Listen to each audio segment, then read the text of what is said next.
হরে কৃষ্ণ। শ্রীমদ্ ভাগবত গীতা যথাযথ প্রথম অধ্যায় 36 নম্বর শ্লোক। পাপমেবাশ্রয়েদস্মান হতৈতানা ততারিনা তস্মান্নাহা বয়ম হস্তম ধাতোরাষ্ট্রন সবান্ধবান স্বজনম হি কথা হত্যা সুখনঃ শ্যাম মাধব। গীতার গান। এদের মারিলে মাত্র পাপ লাভ হবে, এমন বিপক্ষ শত্রু কে দেখছ কবে?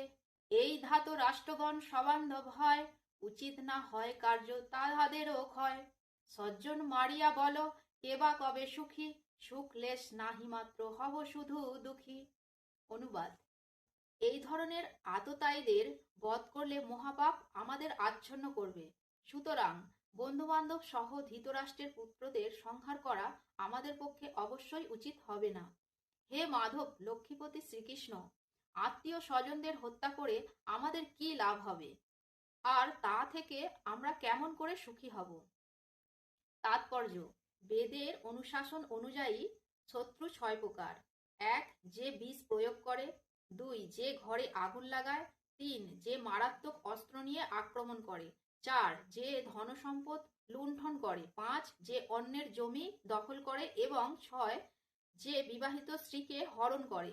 এই ধরনের আততায়ীদের অবিলম্বে হত্যা করার নির্দেশ শাস্ত্রে দেয়া হয়েছে, এবং এদের হত্যা করলে কোনো রকম পাপ হয় না। এই ধরনের শত্রুকে সমূলে বিনাশ করাটাই সাধারণ মানুষের পক্ষে স্বাভাবিক। কিন্তু অর্জুন সাধারণ মানুষ ছিলেন না, তাঁর চরিত্র ছিল সাধু সুলভ। তাই তিনি তাদের সঙ্গে সাধু সুলভ ব্যবহারই করতে চেয়েছিলেন। কিন্তু এই ধরনের সাধু সুলভ ব্যবহার ক্ষত্রিয়দের জন্য নয়। যদিও উচ্চপদস্থ রাজপুরুষকে সাধুর মতোই ধীর, শান্ত ও সংযত হতে হয়, তাই বলে তাকে কাপুরুষ হলে চলবে না। যেমন শ্রীরামচন্দ্র এত সাধু প্রকৃতির ছিলেন যে পৃথিবীর ইতিহাসে রামরাজ্য শান্তি ও শৃঙ্খলার প্রতীক হিসাবে সর্বোচ্চ স্থান অধিকার করে আছে। কিন্তু তার চরিত্রে কোনো রকম কাপুরুষতা আমরা দেখতে পাই না। রাবণ ছিল রামের শত্রু। যেহেতু সে তার পত্নী সীতা দেবীকে হরণ করেছিল, সেই জন্য শ্রীরামচন্দ্র তাকে এমন শাস্তি দিয়েছিলেন যা পৃথিবীর ইতিহাসে বিরল।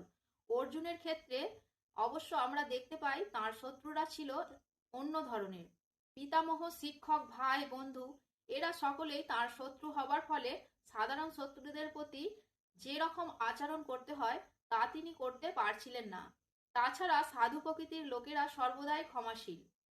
শাস্ত্রেও সাধু প্রকৃতির লোককে ক্ষমাপরায়ণ হবার নির্দেশ দেয়া হয়েছে, এবং সাধুদের প্রতি এই ধরনের